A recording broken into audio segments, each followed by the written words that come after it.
Hello everyone, আজকে আমার দিদির আইবুড়ো ভাত। চলো রেডি হওয়া যাক।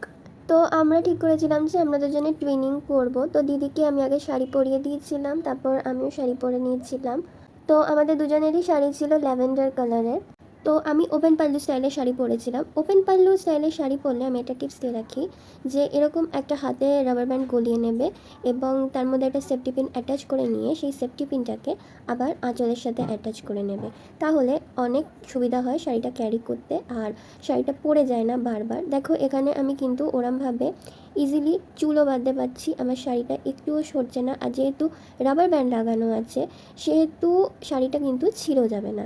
হেয়ারটা আমি একদম সিম্পল রেখেছি, জাস্ট মিডল পার্টিশন করে দুদিকে চুলগুলো টুইস্ট করে ক্লিপ দিয়ে লাগিয়ে নিয়েছি, আর এই রকম একটা আর্টিফিশিয়াল ফ্লাওয়ার মাথায় লাগিয়ে নিয়েছিলাম। যেহেতু ঘরোয়া অনুষ্ঠান ছিল তাই মেকআপটা আমি একদম সিম্পল রেখেছিলাম।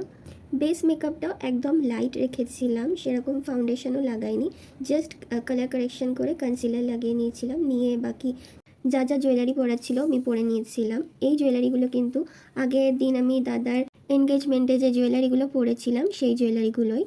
তারপর কনসিলারটা সেট হয়ে যেতে ভালো করে ব্লেন্ড করে নিয়ে ব্লাশ আর কন্ট্রোল করে নিলাম হালকা করে। একটু সেটিং স্প্রে লাগিয়ে তারপর স্টার্ট করলাম আই মেকআপটা।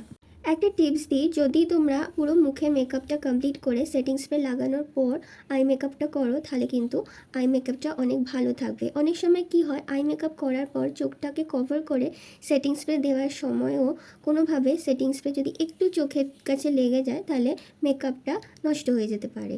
তো ফাইনালি আমি লিপস্টিক লাগিয়ে আমার লুকটা কমপ্লিট করলাম। এটা হচ্ছে আমার ফাইনাল লুক। তারপরে আমি দিদিকে সুন্দর করে এরমভাবে সাজিয়ে আইবুড়ো ভাত খেতে দিয়েছিলাম। আর এ দেখো আমরা দুজন একদম সেম কালারের শাড়ি পরেছি।